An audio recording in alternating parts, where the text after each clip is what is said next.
Good morning mga karohas. Kamusta po tayong lahat? Ito, welcome back po muli dito sa aming channel. Bali araw po ngayon ng Biyernes, March 1, 2024. Ayan, bali nandito po tayo sa second project natin na Athena. Ayan, kahapon nga po pala mga karohas, repair and maintenance, lalo na sa roofing. Nagpalit tayo ng stainless gutter at saka dun po sa toilet and bathroom, yung mga linya po para sa pipelines. So dito ngayon sila Bilog, lumipat na uli sila rito. Doon po sa project natin sa phase 3, kailangan na po doon yung mga electrician. So electrician muna, tapos may pagpapatuloy na po natin ng dire-diretso yung mga ceiling works. Okay, bati tayo, bati. Ay, si Adonis, good morning. Good morning. Good morning, sir. Good morning. At saka si Bilog, good morning. Good morning. Ayan, bali dito yung gate and grills, ayan, tinatapos na. Yan, tinatapos na nila. Gate and grills, merong karagdagan yan doon sa design. Kaya may nakita pa kayong 1x2 na bakal dyan na extra. Tapos full weld at saka yung ating mga barrel bolt. Yan yung mga gagawin dyan, para habang nandito yung mga pintor natin, dire-diretso na mamasilyahan. Pupunta nga pala si client owner ngayong araw. Bali pag-uusapan namin yung mga karagdagan dito. Yan, tapos dala na rin po natin yung mga ilaw sa lamppost. Kakabit yan mamaya. Tapos meron din dala si client owner na mga solar light. Yan mga ilaw. So papalagay siya rito at saka dun sa dulo. Tapos ngayong araw, bali ito, nagdagdag na tayo ng isang bintana. Dalawa na to.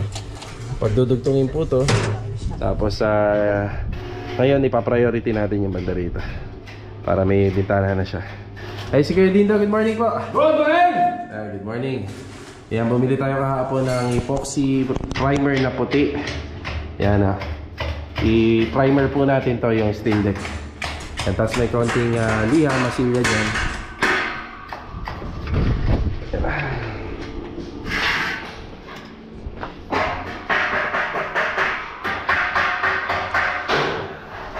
Yan, dito si Jamil. Good morning, Jamil. Good morning! Yan, ito ay sadyang nabutasan ng mga nakaraan dahil pinakapit natin yung mga bakal natin dyan sa matting dito sa slab na ginawa natin. Ayan, pinapamasilyahan na po natin kay Jamil. Tsaka si Kuya Boy. Good morning po, Kuya Boy. Good morning, boss! Yan, dito naman po tinitesting na ni Kuya Boy. Unti-unti nilalagay niya na po yung ating mga outlet and switches. Yan, may konting problema sa taas na napag-usapan po namin ni Ma'am na pinapaayos niya na rin kasi yung mga ilaw doon ayaw gumana. So kahapon, pero dito wala problema na, Kuya Boy. Sa loob, sa baba, doon lang sa taas. Taas lang. Sa three-way. Sa three-way. Pero gumana siya kahapon, no? Hindi. Ay, hindi siya gumana kahapon. Kasi itong umakyat niya, 5. 7. Baka yung sa aircon dyan, yung tinutukoy doon na additional, baka yun ang mali. Baka na Oo, yung sinasabi nilang pinagawa nila sa mga electrician. Ano tutupapin natin dito sa gilid? Yun ang gagawin. Sa kisame. Sa kisame. Hanapin ko lang yung mga ganyan. Yung box. Mga box. Sige. Pero bubukas muna ako ng isa. Para makita ko yung... Pakita mo lahat. Sige. Kahit mga 40 lang ano. Yung kasya na. Kasya na makasilip. Kasya na makasilip. Masilip na. Boss, pasasok! Shoutout! Shoutout nyo pala kay Richard! Happy birthday! Richard, happy birthday! Mabuhay ka lang gusto mo! Ay! Birthday ni Richard! Happy birthday, Richard! Mabuhay ka lang gusto mo! Gusto mo pa ba? Birthday pala ni Richard. Yan, pupunta tayo ng mamayaran. Ano? Puputal ng bakal.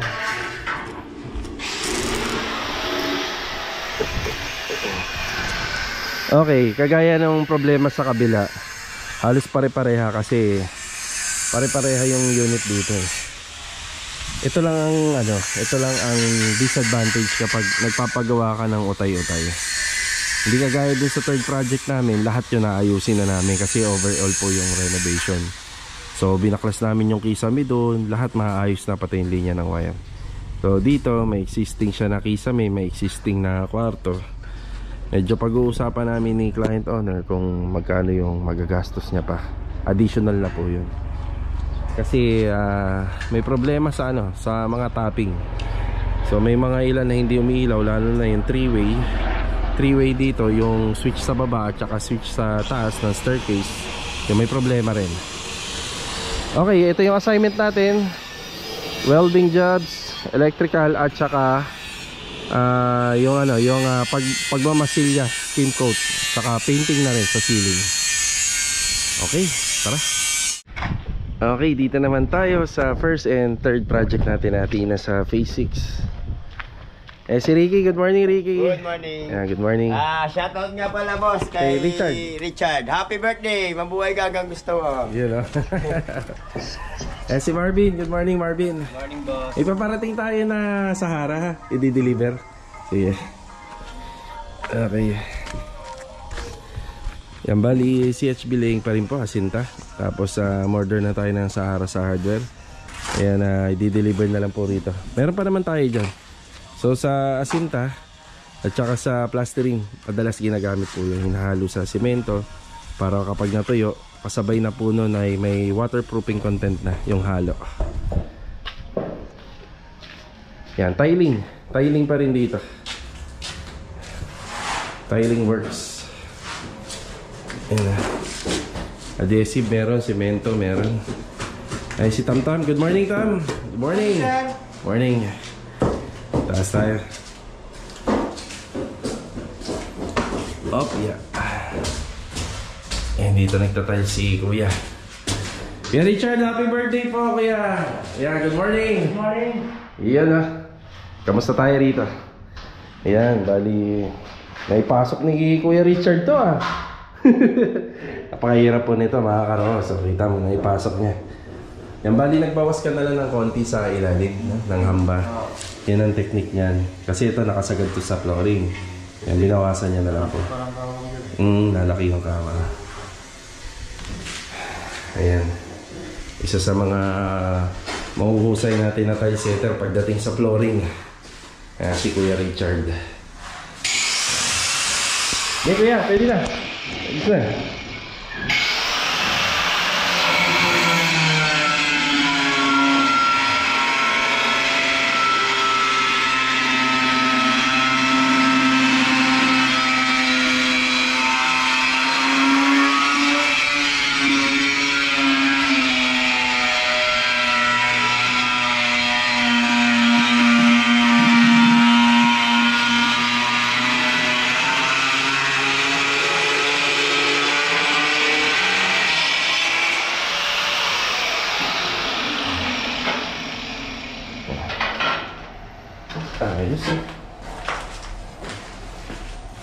Okay, dito syempre hanggang sa matapos yung installation ng tiles. Yan, medyo mahirap lang ng konti rito kasi yung halo ay na-fit.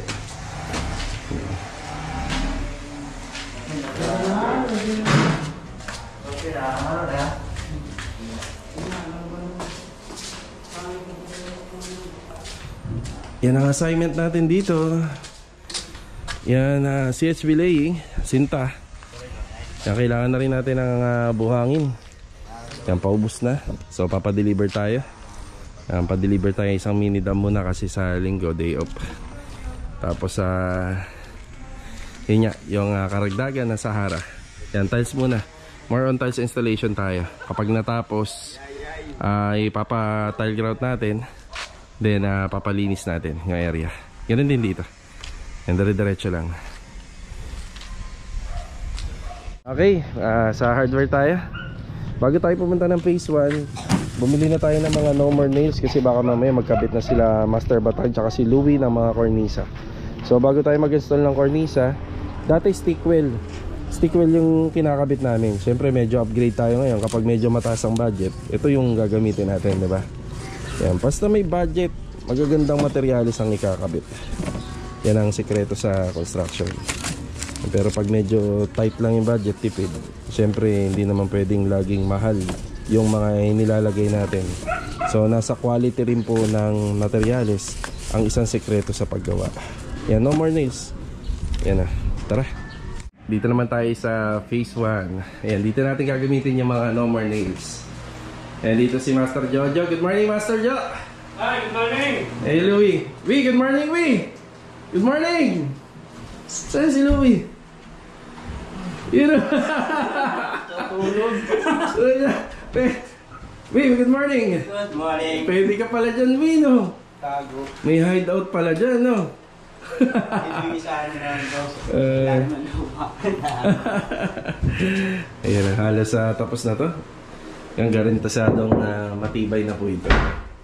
Ayan. Tibay. Ito yung Tomer Lens. So ito, bali ko lang 200 ang isa po nito. Kumpara natin dito sa 1 litro ng Stickwell, nasa 200 lang mahigit.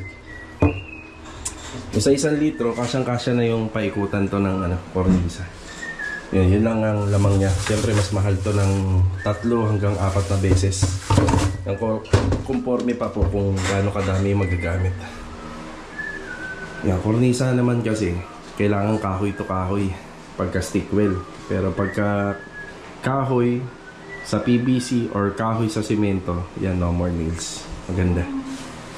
Ito bali, binaklas na muna ni Master Jojo to dahil magpapagapang tayo ng linya para sa outlet dito isa, tapos dito banda para sa TV. Tsaka dyan na rin po banda yung ating sa internet sa taas. Yan, gusto ni client owner dito makapagpasok siya ng upuan sa loob para kagaya nito na kahit pa paano makapagpasok. Yan. So yun, susundin natin yung gusto niya. Medyo tataas na nga lang yung shelves. Then tataas din yung installation ng TV pagka ginawa natin yan. Yan. Tapos sa toilet and bathroom, ina-applyan po muna ng tile grout. Tapos ipagpapatuloy yung mga accessories. Ito nakakornisa rin. Yan, paikot. Yan, paikot din, mga nakakornisa. Yan yung water closet. Yan, okay na. Yan, merienda muna. Yan, merienda muna tayo. Ayan, after break time, may gusto daw batiin si Louie. Louie, ito na. Hey, happy birthday, happy birthday. Hey Richard, happy birthday. Ayan o. Baka mamaya.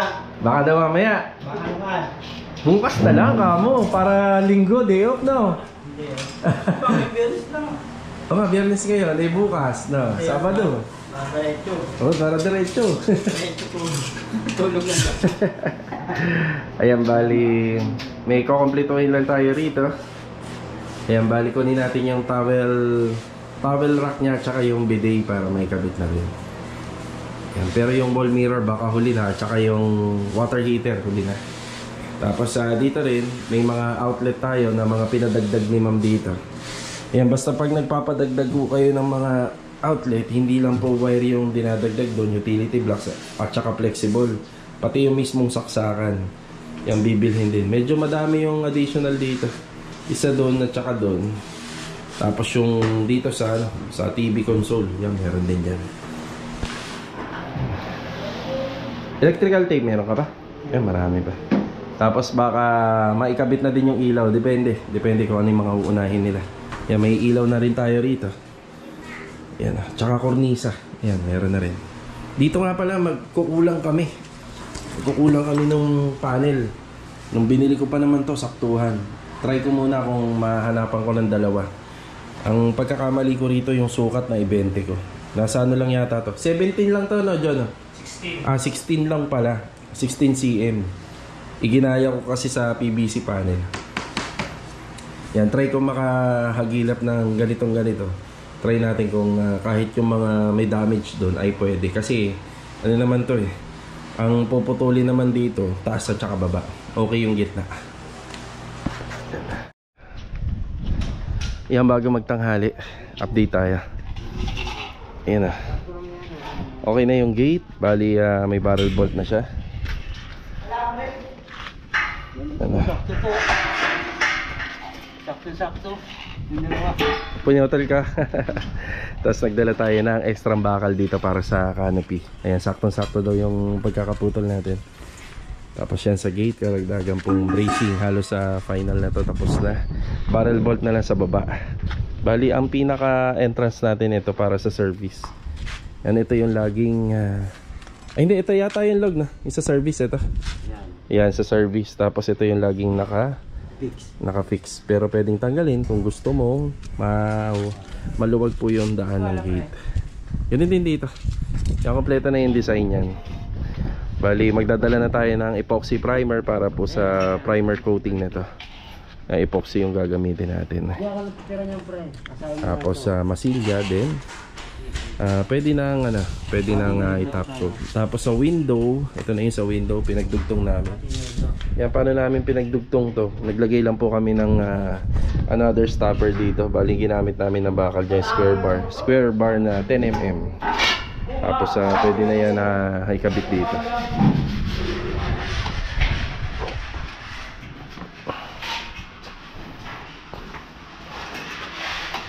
Sa electrical, naayos pa rin ni Kuya Boy hanggang ngayon. Tapos pinturado na to sa taas. Epoxy primer white. Ayan, pinturado na siya. Ayan. Para maputi. Ito nga po pala, sabi ni ma'am, balak niya ipakisame, pero medyo matagal-tagal pa. Pag-uusapan na lang namin. Kailangan mo ng lacquer thinner, kuya, pagka bumili ako ng ano. Sige. Okay. Tapos wala ka na kailangan dyan, may polytop naman, ha? Yan na yung gagamitin mo. Sige. Ayan. Tapos yung sa ilaw ng poste, yan, dala na po natin. Bali, baka mamayang hapon maikabit para dito. Yung nilagay ko na faucet dito, ordinary na lang muna. Ordinary na lang. Hindi naman finishing yung trabaho, pero pag sa finishing papalitan na lang yan. Ordinary na lang, just in case mawala, may magbalak kumuha. Hindi naman mahal yung ikinabit natin. Saktong magagamit lang nila rito. Yan, dyan banda. Meron na ring lock yan, log, no? Padlock.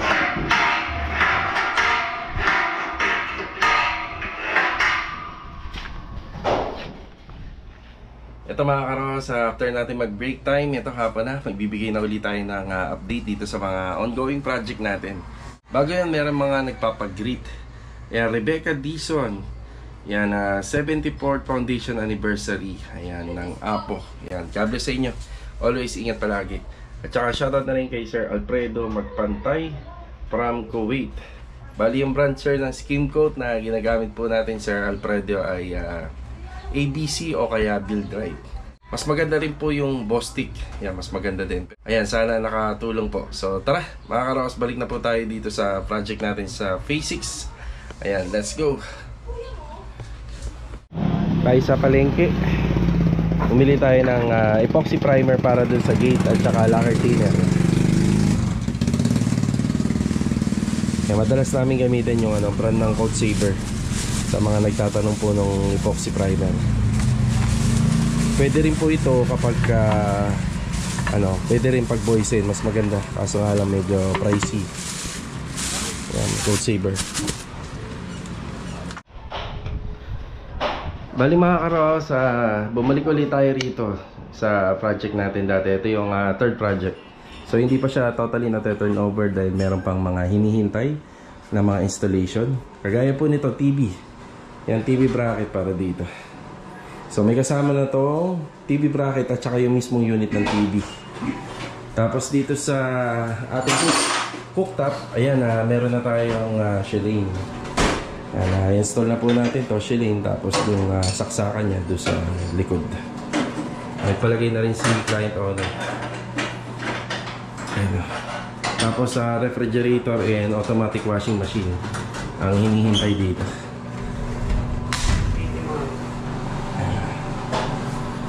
Wala pang plano yata sila, sir, magpakabit ng aircon, pero maganda sana bago lumipat meron na yun, para dun abang. Okay, bali yung dahilan ng pagbalik namin dito, ayan po, yung sa cooktop para doon sa Shilane. Then itong TV bracket tsaka yung TV, yan yung installation. Okay, update na po tayo sa Phase 6. Tara. Okay mga karos, bigay na tayo ng update dito. Nandito tayo sa phase 6. Yan, nakapag-usap din kami ni client owner. Nandito sila. So may mga karagdagan na matutuloy pa regarding pa dun sa contract. So dito muna tayo. Bali yung mga lamppost, up and down po yan yung ilaw niya. Puti, sa baba yung warm light. Tapos ito, may ano nga po pala tayo rito. May parang deadline na may blessing sila sa March 10. Tapos kaya kailangan na itong mga nandito mapalinis natin. Actually kaya naman, kaya plus pa yung mga pinagagawa bago.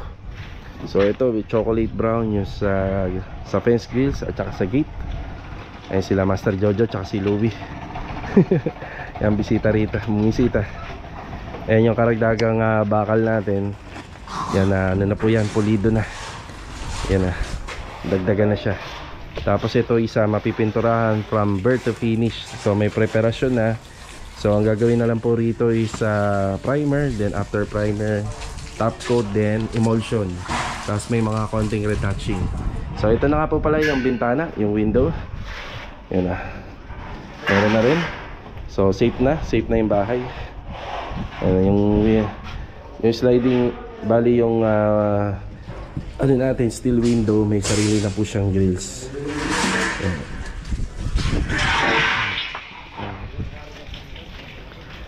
Yan, nag-aano na lang po yung tropa rito. Nagre-ready na para sa uwian. Yan o. Yan, tapos may mga part ng ilaw sa taas na inayos na ng ating electrician. Then may additional po dyan para sa linya ng aircon. Sa toilet and bathroom, yan, wala na po tayong masyadong gagawin dito. Pero ayusin na lang po yung linya ng tubig. May mga tagas po. Yan, skin coat finish. Pero uuwi na po sa top coat. Yan, finishing top coat na po ito.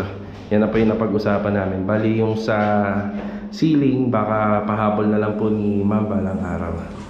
Yan, ceiling. Yan. Tapos ito nga po palang kitchen sink ni ma'am na napagkasundoan namin na palitan na lang po. Yan. Marami po sa mga nagpapagawa ng bahay, hindi na po uso yung ganito klaseng kitchen sink. Basta ang gusto pa rin ni ma'am isa 2-tab, medyo malaki. So hahanapan ko na lang po ng kapantay nito. Yan yung kapantay ng butas nito. Yan, tapos tiling, dire-diretso na tayo pati rito. Yan, tiling. Yung kagandahan niya lang po dito isa, mapipinturahan po yung mga pader. Yan lang, matatop coat po siya. Tapos yung buong bahay, hilamos na lang yung interior, tsaka dun sa taas yan, hilamos na lang po siya. Alright, yun lamang po yung mga naganap. Yan, tapos ito, mapapalitan po ng 6 branches to. Tapos magdadagdag tayo para sa aircon, mga 30 to 32 amperes. Tapos yung linya ng wire yan, babaguhin din pataas. Okay na tayo muna dito.